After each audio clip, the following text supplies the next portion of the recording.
कहने का मतलब ये है, तो शिव ही जीव बन जाते हैं, तो फिर जीव कब शिव बनेंगे वापिस?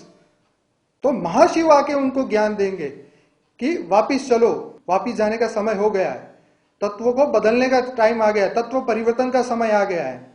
तो कैसे होगा? कौन करेगा? जो बीज रूप आत्मा है, जो धरती के बीज है, जिनके अंदर से ये दुनिया निकली है, जिनके संकल्पों से ये सब बना हुआ है। देखिए, हमारे हर संकल्पों में एनर्जी होती है। जो बीज रूप वाली आत्मा है, उनके हर संकल्पों में एनर्जी होती है।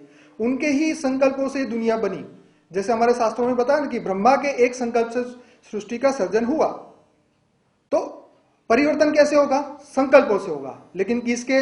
बीज रूप आत्मा के। उसके बिना इस दुनिया को कोई नहीं बदल सकता। तो कहने का मतलब यह है कि हमारा जो ज्ञान है, बापूजी जो ज्ञान समझा रहे हैं, ये पूरे तत्वों को परिवर्तन करने का, पूरे युग को परिवर्तन करने का ज्ञान है। कोई भी आदमी ने, कोई भी मनुष्य ने यह ज्ञान नहीं दिया है।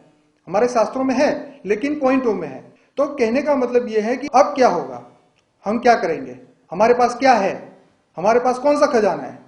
ये 5 तत्वों का पैसा वैसा तो कुछ भी चीज नहीं है। ये तो आप शरीर छोड़ोगे तो वो सब चला जाएगा। तो आत्मा, वो हमारा रियल खजाना है। तो उसके अंदर इतनी शक्ति है, लेकिन हम उसको नहीं जानते। अब कौन सी शक्ति? मैंने बताया कि हम देवता थे, तो हमारे पास संकल्प शक्ति थी। हम संकल्पों से बात करते थे, हम टेलीपैथी से बात करते थे।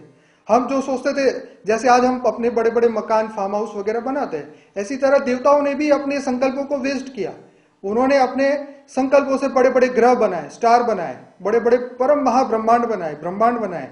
सबके अलग अलग अलग ब्रह्मांड थे। तो वो परम तत्वों के थे, लाइट के थे। तो अब क्या हुआ?